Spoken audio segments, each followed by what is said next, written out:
Hey everyone, Anthony Fantano here, internet's busiest music nerd, doing a quickie review here of the new Myrkur album, the second full-length album out of this project, spearheaded by singer and songwriter Amelie Brunn of Ex-Cops fame. She's been in other musical projects before that or has sort of toyed in other sounds outside of the black metal world, which is where Myrkur sort of lives. And I was kind of surprised to hear another album out of this project, despite the fact that there was so much hype and so much support leading up to the release of the debut EP and debut album out of this project.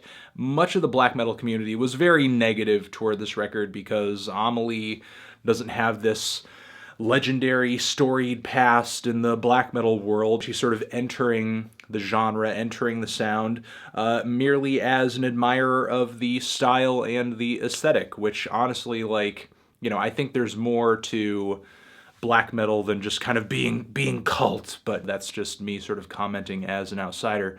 I'm sure, that guy who runs that angry YouTube black metal channel will have something to say about that. Shout out to that guy. This new album over here, it's not quite as disappointing as the debut was, and honestly, there were more flaws to that record, much more than just whether Amelie was truly a black metal artist or not. Like, so much of the material on that record felt undercooked, underdeveloped, not that well mixed, not that well written, which was so surprising, again, given all the hype leading up to that album, but also considering just how much musical support she had from some pretty big names in the black metal community. You would think that for them to slap their name on this thing, that the music and the product overall just would have been a little bit better. Instead, it was just kind of shamelessly underdone. Now, this new record over here, in my opinion, is a tad longer and actually feels like a finished product. Like, the songs are pretty well developed.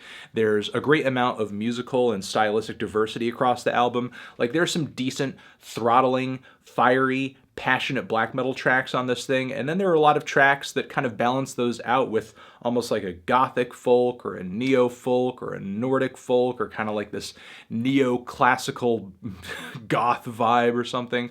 And a lot of these tracks are very pretty. They are very vast, they're very epic, they're very grand and dramatic. They feel almost kind of archaic. And again, they provide a nice counterbalance and just some interesting sounds and ideas to play off of the more black metal and the heavier tracks in the track listing. Like, there's a good flow to these songs, which is definitely something that the last album didn't have. Now, is the writing all that fantastic?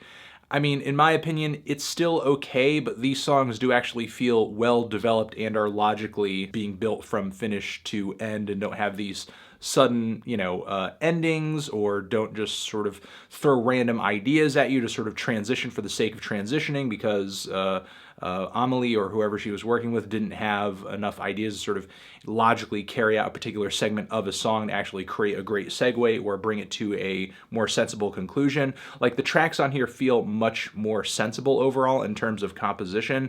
They don't feel as erratic, which is certainly a good thing, but I'm not really wowed or impressed with her as a writer or as a vocalist. Like, certainly there are good fundamentals on this record, but I'm not blown away by a lot of the material. I'm not blown away by a lot of the substance. And it's certainly debatable as to whether or not a lot of the gothic and neo-folk and almost new age moments on the album are really my kind of cup of tea. But if those genres really sort of tickle your fancy and you want to hear somebody sort of blend those with more metal aesthetics, then certainly this record is certainly worth checking out. I haven't heard a lot of artists sort of combine these sounds in the particular way that Myrkur has here. I guess I'm just sort of at a bit of a loss with the writing and sometimes the execution as well, because the vocal performances to me are very cold on this thing occasionally. Like, they don't ring out to me as being all that exciting.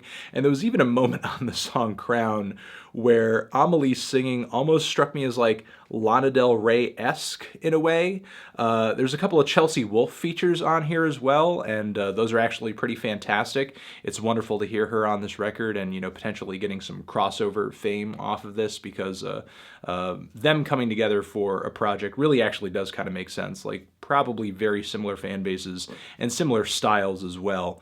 But outside of that, a lot of this record is just merely okay in my opinion, but I could see other people liking it so much more than me, which is why I kind of wanted to put some focused attention on it here in this review.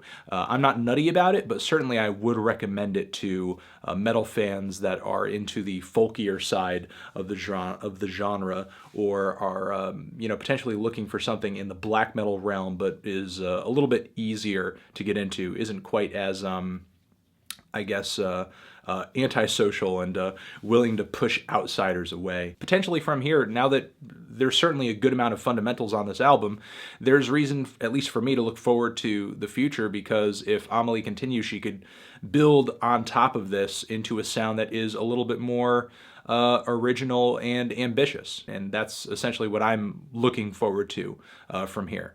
So, I like this record overall. It's not bad, but certainly not blowing me away or anything like that. Let me know what you thought of this album down in the comments. Did you love it, hate it, why? What do you think I should review next?